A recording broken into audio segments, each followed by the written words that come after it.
In 1923, a loaf of bread in Germany cost 200 billion marks. In 2001, Argentina froze every bank account overnight. Citizens couldn't access their own money. In 2025, the United States national debt hits $36 trillion and interest payments exceed the defense budget for the first time in history. This isn't random. It's an 8-stage cycle that every empire follows with mathematical precision. Rome did it. Britain did it. Germany, Argentina, Venezuela, they all follow the exact same pattern. And America is at stage 6 right now. There's a sequence to how empires borrow, inflate, and collapse. It's documented across 500 years of financial history. The cycle is never different. Only the timeline changes. By the end of this video, you'll see exactly where we are in the pattern, what comes next, and why the smart money is already positioning for what Ray Dalio calls the end of the long-term debt cycle. Let me show you the 8 stages, how they played out historically, and what's happening right now that you don't see. There's a pattern in financial history that repeats every time empires reach their debt limits. It's not theory. It's documented fact. Ray Dalio spent decades studying reserve currency empires across 500 years of history. Dutch guilder in the 1600s, British pound in the 1700s through 1900s. Every single one followed the same 8-stage sequence. They borrowed productively at first, then borrowed recklessly, then printed money to avoid default, then collapsed. Weimar Germany in the 1920s, Argentina, which has defaulted 9 times since independence. Zimbabwe in the 2000s, Venezuela in the 2010s, same pattern. Same stages, different timelines. The United States is following this exact sequence right now. $36 trillion in national debt. That's 123% of GDP. For context, anything over 90% historically triggers economic crisis according to Reinhardt and Rogoff's analysis of 800 years of financial crises.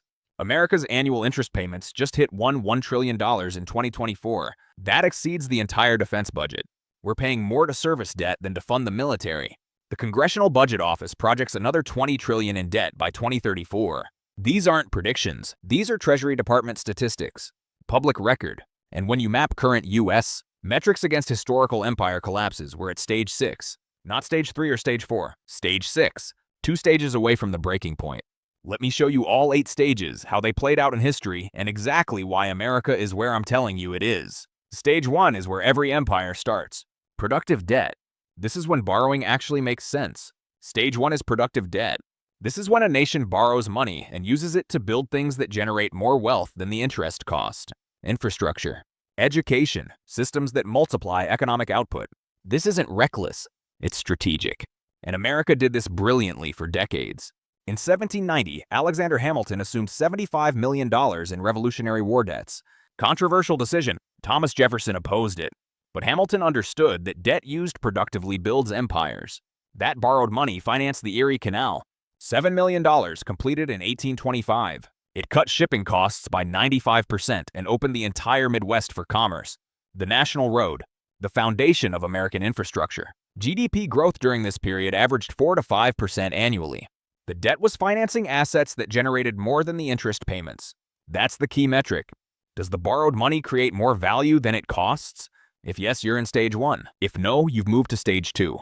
By 1835, Andrew Jackson paid off the entire national debt. The only time in U.S. history the debt reached 0. Fast forward to post-World War II. America's debt-to-GDP ratio hit 119% in 1946 after financing the war. Dangerous level. But what happened next? The Marshall Plan, $13 billion to rebuild Europe. That's $173 billion in today's money. Why would America borrow to rebuild countries it just fought? Because it created export markets. European recovery meant European customers buying American products. Return on investment. The interstate highway system, $129 billion in today's dollars spent from 1956 to 1992, transformed American commerce.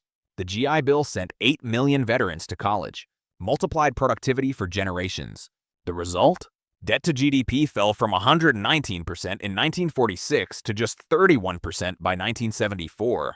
Even though nominal debt increased, the economy grew faster because the borrowed money was used productively. That's stage 1, borrowing to build productive capacity. But it doesn't last. It never does. Because once you prove you can borrow cheaply, the temptation to borrow for everything becomes irresistible. That's stage 2. Stage 2 is debt acceleration. This is when borrowing becomes easy, interest rates stay low, and governments start borrowing not just for productive investments, but for everything. The discipline breaks down. Deficits become permanent, and everyone tells themselves it's fine because money is cheap. The British Empire lived in stage 2 for decades. From 1850 to 1914, the British pound was the global reserve currency. 65% of international transactions used pounds. London could borrow at 5 to 3% interest, while other nations paid double or triple that rate. Why? Reserve currency privilege. The world needed pounds, so the world bought British debt. Britain's debt to GDP rose from 100% in 1850 to 120% by 1914. But it was still mostly productive. Railroads in India, telegraph systems, the Suez Canal financing, infrastructure that generated returns. The temptation, though, was overwhelming. Cheap money, global demand for your bonds. It's intoxicating. The United States entered stage 2 in the 1980s. Reagan era. Debt exploded from $900 billion in 1980 to $8 trillion by 1989. Then it accelerated further. By 2008, debt had reached $10 trillion. Dick Cheney, vice president under George W. Bush, famously said in 2002, "Deficits don't matter." That statement captures stage 2 perfectly. The belief that because you can borrow cheaply, you should borrow for everything. During this period, foreign central banks accumulated over $2 trillion in U.S. Treasuries. China, Japan, oil-producing nations, they all needed dollar reserves, so they bought American debt. This kept interest rates artificially low. The average 10-year Treasury yield in the 1980s was 7%. By the 2000s, it had fallen to 5% despite debt exploding. Reserve currency privilege in action. But here's the critical shift that happens in stage 2. The debt stops financing productive investments and starts financing consumption. Tax cuts without spending cuts. Wars financed entirely on credit. Social programs expanded without funding mechanisms. The infrastructure spending that defined stage 1, that stops. By the 2000s, America was borrowing to fund current operations, not future growth. Stage 2 feels sustainable because rates stay low and markets keep buying your bonds. But you're building a trap, because the debt keeps growing while productivity growth slows.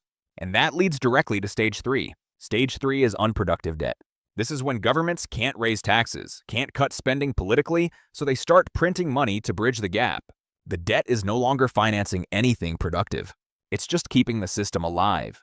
And the printing press becomes the solution. Let me show you how this has played out historically. Weimar Germany after World War I. The Treaty of Versailles imposed 132 billion gold marks in reparations. Impossible amount. Germany couldn't raise taxes because the economy was destroyed. Couldn't cut spending because that meant political suicide. So the Reichsbank started printing marks to buy foreign currency to pay reparations. In 1919, it took 170 marks to buy $1 US. By 1923, it took 2 trillion marks to buy $1. The money supply increased by 1 trillion% in 4 years. That's stage 3 in its most extreme form.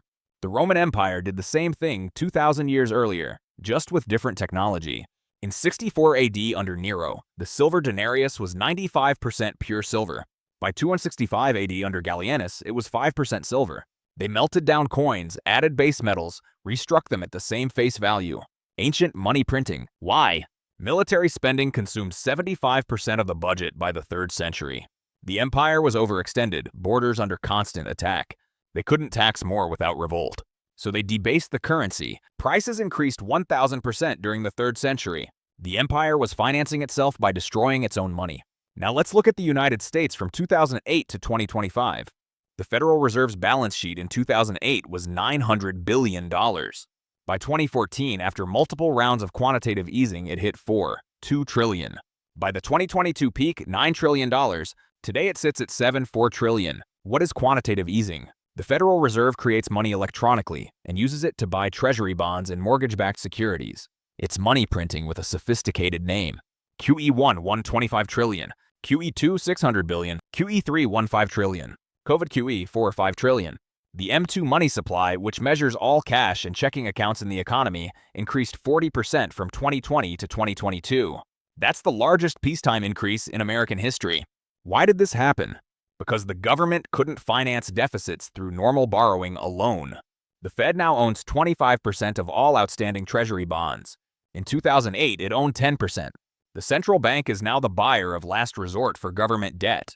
That's stage 3. And what was this money used for? Not infrastructure, not productive investment, stimulus checks, extended unemployment benefits, COVID relief payments. PPP loans, many forgiven, necessary for the crisis perhaps, but not productive debt that generates future returns. This is the definition of unproductive debt. Borrowing to maintain current consumption. And when you print money to finance unproductive debt, you get the inevitable result. Inflation. That's stage 4. Stage 4 is currency debasement. Inflation emerges. The money printing from stage 3 starts showing up in prices. At first it's subtle, then it accelerates. And governments always claim it's temporary. It never is. Argentina has lived through stage 4 multiple times. In the 1980s, inflation hit 3,079% annually in 1989. The government had to redenominate the currency twice. In 1983, 10,000 old pesos became 1 new peso. Then in 1992, 1,000 Australias became 1 peso. The middle class watched their savings evaporate twice in a decade. Why? The central bank was required by law to monetize government debt, print money to cover deficits. The government couldn't finance itself through taxes or borrowing, so it printed, and prices exploded. Zimbabwe in the 2000s followed the exact same pattern. Robert Mugabe seized white-owned farms in 2000. Agricultural output collapsed. Government revenue collapsed. But Mugabe still needed to pay the military and civil servants to stay in power. So the central bank printed. By November 2008, inflation hit 98% daily. Prices doubled every 24 hours. The government issued a $100 trillion note. Not billion, trillion. In 2009, they abandoned the currency entirely and adopted the U.S. dollar. The Zimbabwe dollar became worthless paper. Now let's examine the United States from 2021 to 2024. CPI inflation was 1.4% in 2020. By June 2022, it peaked at 9.1%, the highest rate in 40 years. As of 2024, it's back down to 3.4% officially. But those numbers don't capture the real impact. Food prices are up 25% from 2020 to 2024. Energy up 40%. Housing up 30%. Real wages increased 18% during the same period, but purchasing power stayed flat. People are earning more dollars but buying the same amount of goods. That's currency debasement. In 2021, Federal Reserve Chairman Jerome Powell called inflation transitory. Temporary supply chain issues, he said. It would resolve itself. By 2022, the Fed abandoned that narrative entirely and started raising rates aggressively. But here's the problem. They can't raise rates high enough to truly kill inflation without bankrupting the Treasury. Remember, the government now pays $1 trillion annually in interest. Every 1% increase in rates adds $360 billion to that cost. If rates went to 8 or 9%, which is what you'd need to crush inflation historically, interest payments would exceed $2 trillion. Impossible to sustain. So we're trapped. Inflation stays elevated. Real interest rates stay low or negative. And savers lose purchasing power every year. That's financial repression. The government inflates away the real value of its debt by paying it back in devalued dollars. Stage 4 always leads to the same place. Bond markets start to rebel. Foreign buyers get nervous, and interest rates spike despite central bank intervention. That's stage 5, the bond market rebellion. And we've already seen early signs of this in 2023 and 2024. This is when investors lose confidence and demand higher interest rates to hold government debt. The central bank can suppress rates temporarily, but market forces eventually overwhelm intervention. And when bond markets break, governments face impossible choices. The United Kingdom experienced this in 1976, the sterling crisis. Britain was losing reserve currency status to the U.S. dollar. Inflation hit 25% in 1975. The government was running massive deficits with no plan to close them. In September 1976, the bond market simply refused to buy UK gilts at reasonable rates. 10-year gilt yields spiked from 10% to 15% in weeks. The UK government couldn't finance itself. They were forced to call the International Monetary Fund for a bailout, $39 billion, the largest IMF bailout in history at that time. And the IMF imposed brutal conditions, spending cuts, tax increases, austerity that devastated the British economy. The bond market had spoken. Greece in 2010 followed the same script. The government revealed it had falsified deficit numbers for years. The real debt-to-GDP ratio wasn't 100%, it was 115% and rising. Bond yields exploded. Greek 10-year bonds went from 4% in 2009 to 37% by March 2012. 37%. That's not an interest rate, that's a distress signal. At those rates, Greece was completely locked out of credit markets. Nobody would lend except at confiscatory terms. The Troika, the EU, ECB, and IMF provided 240 billion euros in bailouts. In exchange, Greece accepted austerity so severe the economy contracted 25% from 2009 to 2016. Unemployment hit 28%. Youth unemployment 60%. Depression level collapse. That's what happens when bond markets rebel and you have no options left. Now let's look at the United States in 2023 and 2024. The 10-year Treasury yield was 0.5% in August 2020. By October 2023, it hit 5%. That's the fastest rate increase since 1981. And Treasury auctions started showing stress. In November 2023, a 30-year bond auction showed weak demand. Primary dealers, the banks required to buy bonds if no one else does, were forced to absorb 18% of the auction. That's the highest percentage since 2021. It's a warning sign. When private buyers step back, someone has to buy. And that someone is either the Fed, which means more money printing, or primary dealers, who then dump those bonds as quickly as possible, which drives rates higher. Foreign buyers are reducing their Treasury holdings. China held $1.3 trillion in U.S. Treasuries in 2013. By 2024, that's down to $760 billion. China is selling. Japan, the largest foreign holder, has been reducing purchases. Oil-producing nations are diversifying into euros, yuan, and gold. This is stage 5 beginning. Not in full crisis yet, but the signs are clear. And here's the arithmetic problem. Every 1% rise in interest rates costs the Treasury $360 billion annually. The debt is now so large that rate increases become self-reinforcing. Higher rates mean higher interest costs, which mean larger deficits, which mean more borrowing, which puts upward pressure on rates. It's a debt spiral. And the only way out is stage 6, desperate measures. This is when governments realize they're trapped and start implementing extraordinary interventions to keep the system functioning. Price controls, accounting tricks, financial repression, capital controls. Policies that would be unthinkable in normal times become standard. And this is exactly where the United States is right now. Let me show you the historical pattern first. In 301 AD, Roman Emperor Diocletian issued the Edict on Maximum Prices. He fixed prices on over 1,000 goods and services and made it a capital offense to exceed those prices. Death penalty for charging too much for bread. Why? Inflation was destroying the currency from centuries of debasement. Diocletian thought price controls would stop it. Predictable result: shortages, black markets, economic collapse. The empire split into western and eastern sections just to manage the crisis. France in 1789 tried paper currency backed by confiscated church lands, the assignats. Initial issue was 400 million livres in 1790. By 1796, they'd printed 45 billion. The assignat went from 100% of face value to 0.5% in 6 years. Hyperinflation. The chaos enabled Napoleon's rise to power in 1799. Argentina in 2001 implemented the Corralito. In December, the government froze every bank account in the country. You could withdraw 250 pesos per week. That's it. Your money was trapped. Why? Capital flight. Everyone was trying to move money out of Argentina before devaluation. The government locked the doors. Riots in Buenos Aires. The president fled by helicopter. Banking system frozen for 12 months. The middle class was destroyed. These are stage 6 measures. Extreme interventions when conventional policy has failed. Now let's examine what the United States is doing right now in 2024 and 2025. The Federal Reserve implemented yield curve control in practice, if not in name, from 2020 to 2022. They bought bonds to suppress long-term interest rates. When the repo market seized up, they created a standing repo facility with $500 billion in permanent liquidity. When Silicon Valley Bank collapsed in March 2023, they created the Bank Term Funding Program overnight. $163 billion in emergency lending. They're intervening constantly to prevent market signals from functioning. Regulatory intervention is accelerating. Basel III banking regulations, which were supposed to be implemented after the 2008 crisis, have been delayed repeatedly. 2010 deadline became 2023, now pushed to 2028. Why? Because banks can't meet the capital requirements without shrinking their balance sheets, which would crash the economy. The FDIC invoked systemic risk exception for Silicon Valley Bank and Signature Bank. That means unlimited deposit insurance for politically connected institutions. The rules only apply until they don't.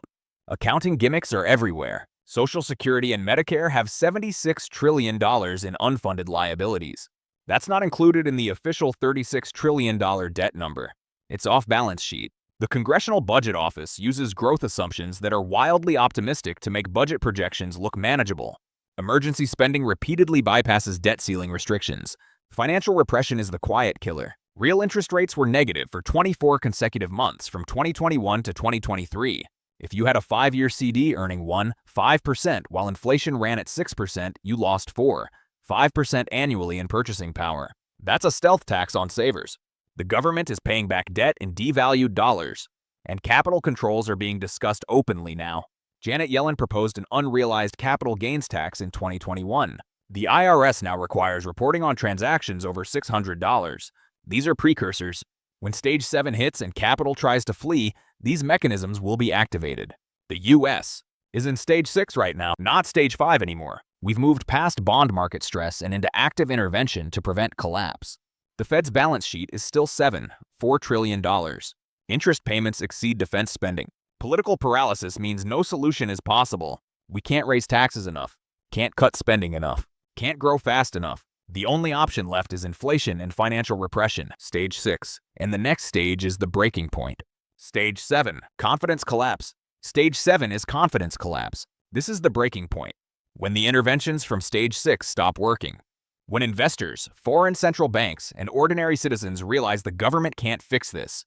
When the psychological dam breaks and panic takes over. Let me show you what this looks like. Weimar Germany, November 1923. Bread costs 200 billion marks. Workers were paid twice per day because prices would double by afternoon. People carried wheelbarrows full of cash to buy groceries. Life savings became worthless overnight. The middle class was annihilated. On November 15th, the government abandoned the mark entirely and introduced the Rentenmark. 1 trillion old marks equaled 1 Rentenmark. Total wipeout. And the political consequence? 2 weeks later, Adolf Hitler launched the Beer Hall Putsch. The economic chaos created the conditions for extremism. Argentina in May '99, supermarket riots, looting in Buenos Aires. The economy was in free fall. Inflation hit 423% annually. President Alfonsín resigned 6 months early in June because he couldn't govern. The country had 5 presidents in 2 weeks. GDP contracted 7% in a single year. $50 billion in capital fled the country. Banks collapsed. Argentina entered Stage 7 and it was chaos. Venezuela from 2016 to 2020 shows what prolonged Stage 7 looks like. The believer lost 99.9% of its value. Inflation peaked at 374% in 2018. GDP contracted 65% from 2013 to 2020. That's worse than the Great Depression. 7 million people, 25% of the population, fled the country. Starvation, medicine shortages, infrastructure breakdown. The government lost all legitimacy. Multiple coup attempts. This is what happens when confidence collapses completely. Now, what would Stage 7 look like in the United States? We haven't hit it yet, but we can predict the trigger events. A Treasury auction fails. A major 10 or 30-year bond auction attracts insufficient buyers. The Fed is forced to buy 100% of the issuance. That's overt debt monetization. The dollar would lose reserve currency status within weeks, or foreign central banks dump treasuries suddenly. China, responding to a Taiwan conflict, sells 1 or 2 trillion in bonds in coordinated action with other nations. The market can't absorb that volume. Yields spike to double digits overnight.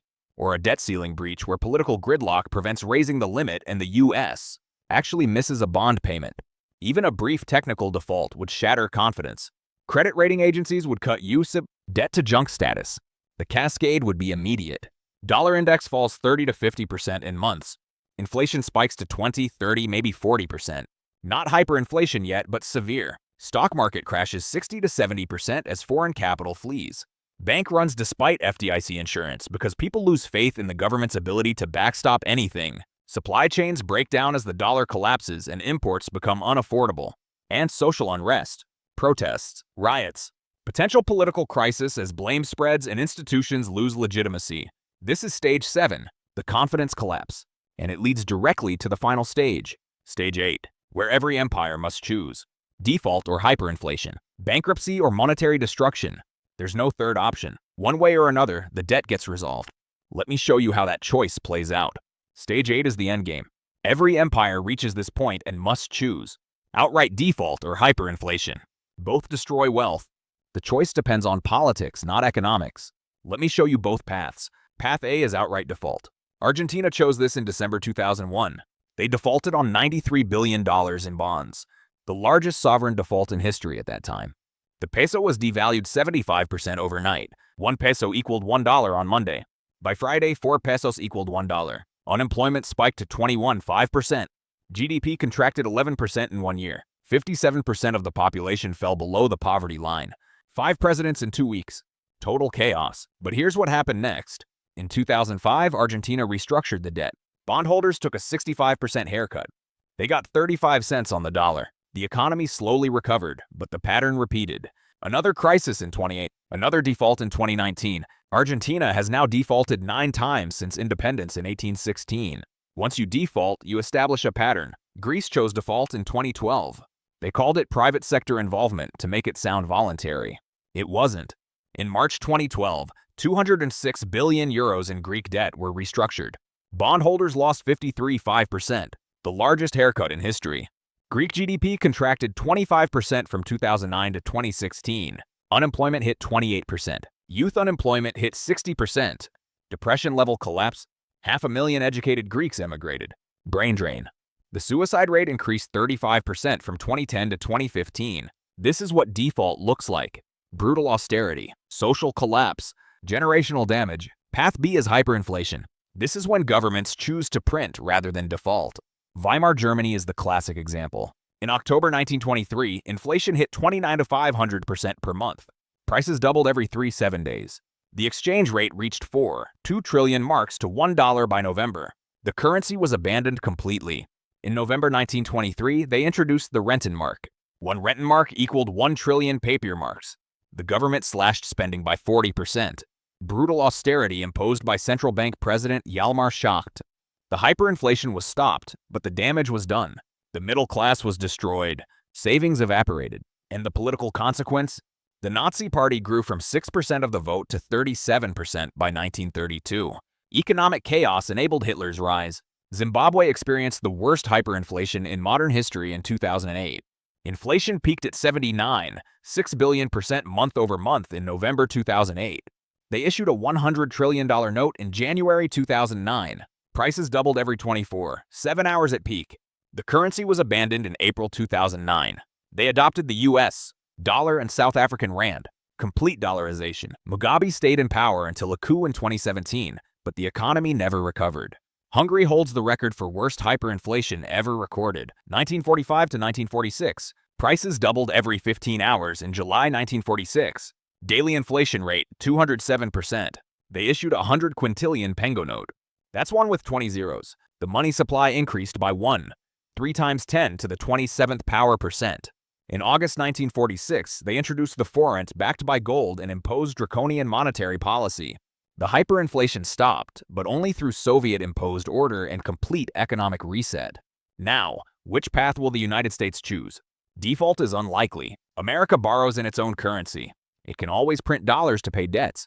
Politically, defaulting on Social Security and Medicare is suicide. No politician will do it. Reserve currency status, for now, still allows printing. Historical pattern shows reserve currency nations inflate, they don't default. But full hyperinflation is also unlikely. The dollar is still 59% of global reserves, down from 70% in 2000, but still dominant. The Treasury market is $46 trillion, deep and liquid. U.S. military power enforces the dollar system globally, and there's no viable replacement yet. The euro has problems. The yuan isn't freely convertible. The most likely scenario is what I call slow-motion default. 10 to 20% inflation sustained for years. Not hyperinflation, but severe. The government pays its nominal debt obligations, but in devalued dollars. Real interest rates stay negative. Savers lose purchasing power every year. This is what the UK did after World War II. They inflated their debt away from 250% of GDP to 50% over 30 years. Steady inflation. Financial repression. The debt was paid, but in worthless currency. That's the path America is on. Stage 8, slow-motion default through inflation. The timeline?